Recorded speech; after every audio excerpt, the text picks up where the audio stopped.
Russia still has the death penalty, but no one is on death row. For almost 30 years, not a single execution. The law exists. The state has the power, but they stopped using it. So what happened? And what replaced it? Subscribe now if you want to understand a story that sounds impossible, but it's real. Russia still has the death penalty. For nearly 30 years, not a single execution. The law exists, the power remains, but the state simply stopped using it. This is the story of how death row vanished without anyone noticing. When the Soviet Union collapsed in 1991, Russia inherited a brutal justice system. Murder, treason, espionage, all could end at the executioner's door. Hundreds received death sentences in the early 90s. Dozens were executed each year behind closed doors, families often learning about it only after the fact. But Russia had ambitions that required change. In 1996, Russia applied to join the Council of Europe, the club of civilized European nations. The price? A promise to phase out executions. That same year, the last known executions took place, quietly, without ceremony, almost as if they were ashamed to happen. Then silence. The machinery of death simply stopped. In 1997, a new criminal code narrowed death penalty eligibility. Women, minors, and the elderly were now exempt. Courts could still sentence people to death, but life imprisonment became the default alternative. The death penalty was becoming theoretical. That same year, Russia signed Protocol 6 of the European Convention on Human Rights, pledging to abolish executions in peacetime. But they never ratified it. The promise was made, the execution stopped, yet the law remained unchanged, a legal zombie, dead in practice but alive on paper. Then came 1999, and the twist that made everything permanent.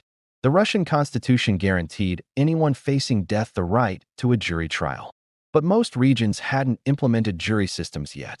The Constitutional Court ruled that until every corner of Russia could provide proper jury trials, no death sentences could be imposed anywhere.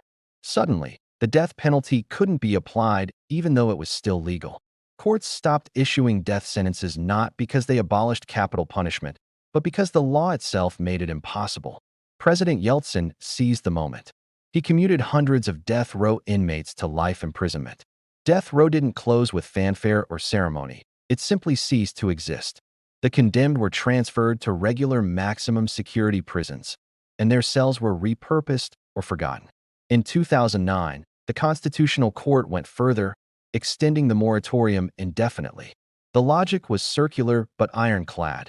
Capital punishment couldn't be applied unless Russia ratified the treaty abolishing it.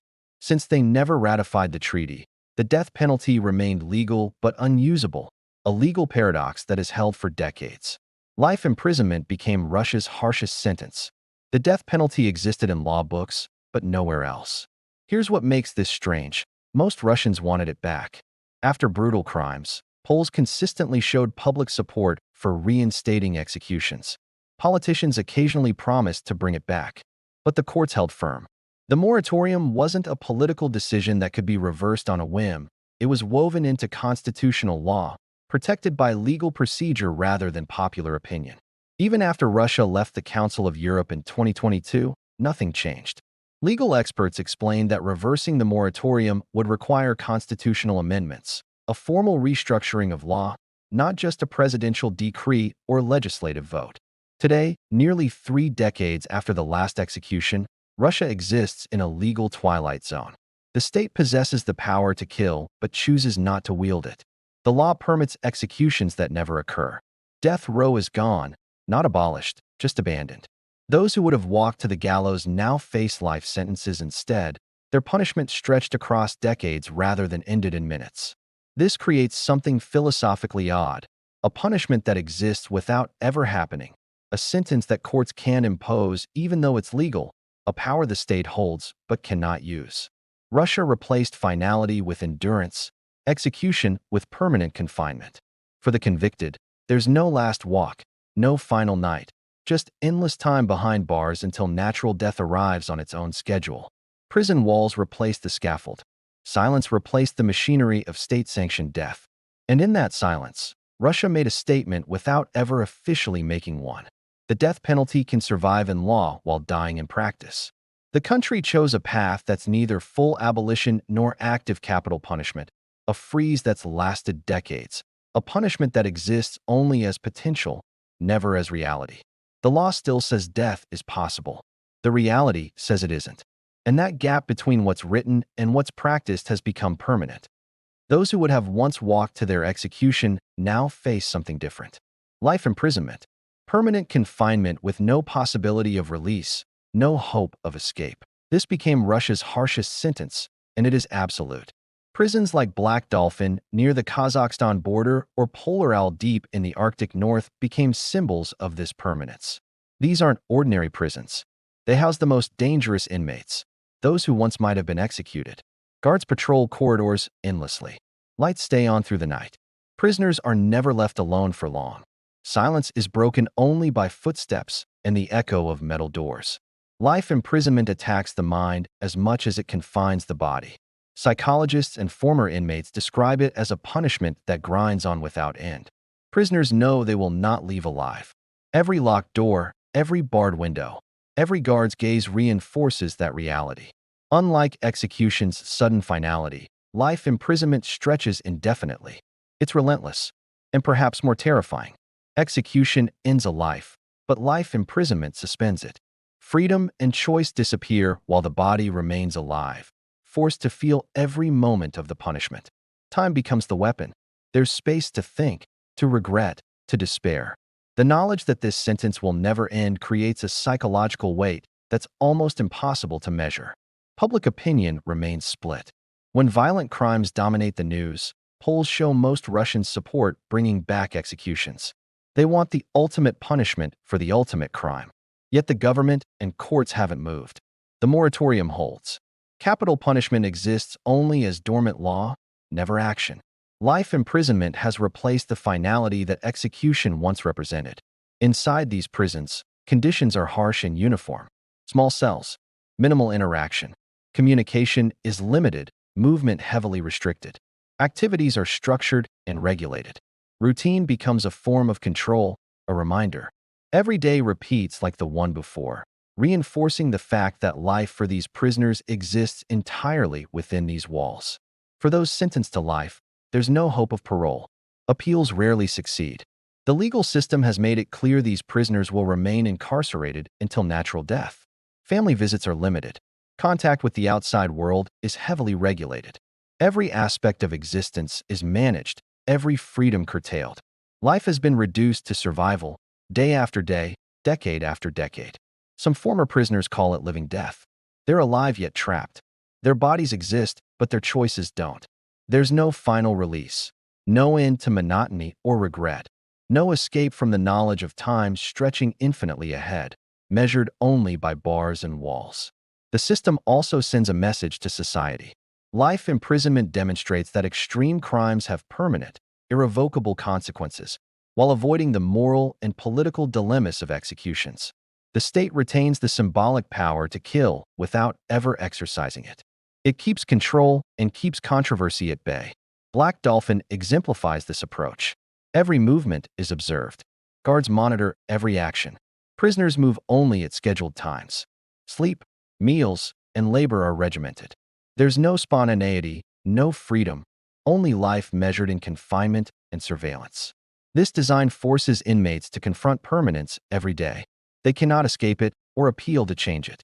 They must endure the certainty of life as a sentence potentially longer than the natural span of their body and mind. That certainty carries a weight and terror different from, but equal to death itself.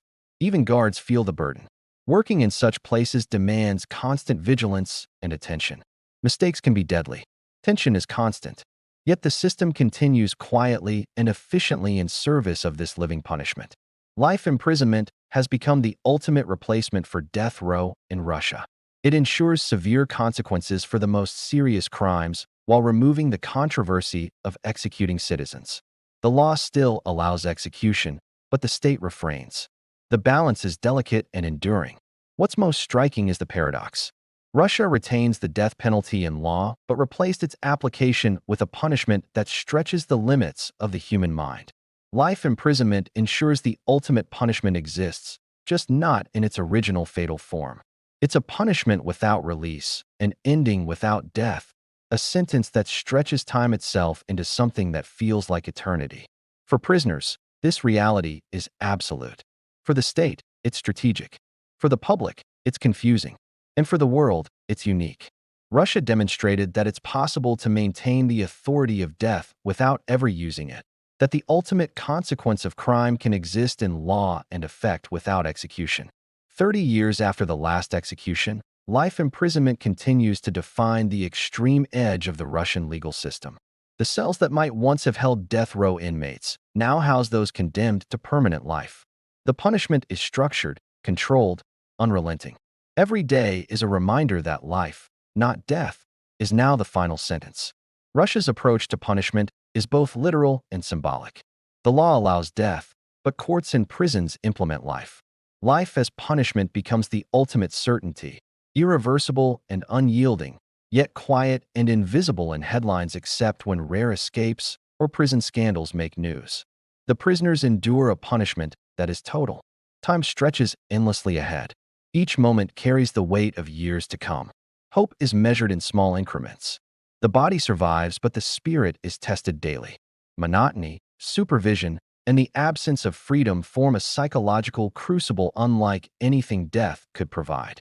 Life imprisonment has become the new death row, a slow, measured, unending process of punishment.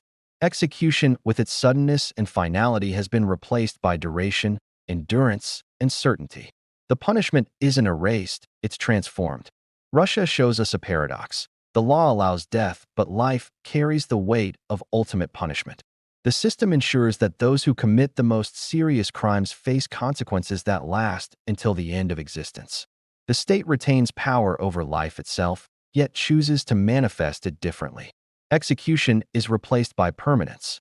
Death is replaced by life, measured in walls, bars, guards, and unending days.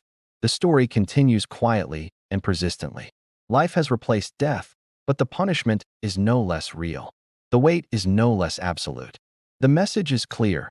Crime has severe, permanent, unforgiving consequences. Yet the law and the state walk a careful edge, keeping execution at bay without removing its shadow from the system entirely. Decades have passed since the last execution in Russia.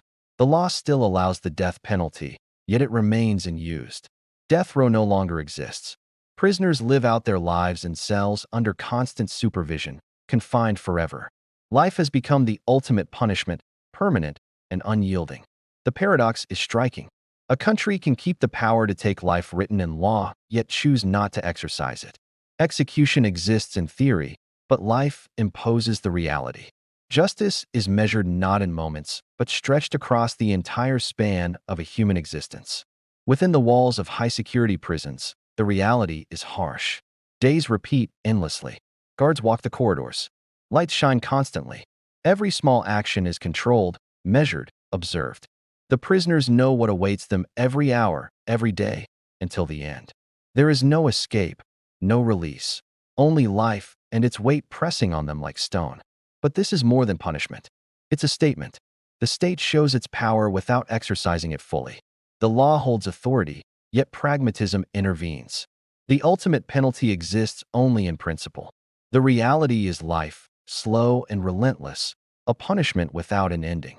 This system is unique. The world watches in quiet fascination.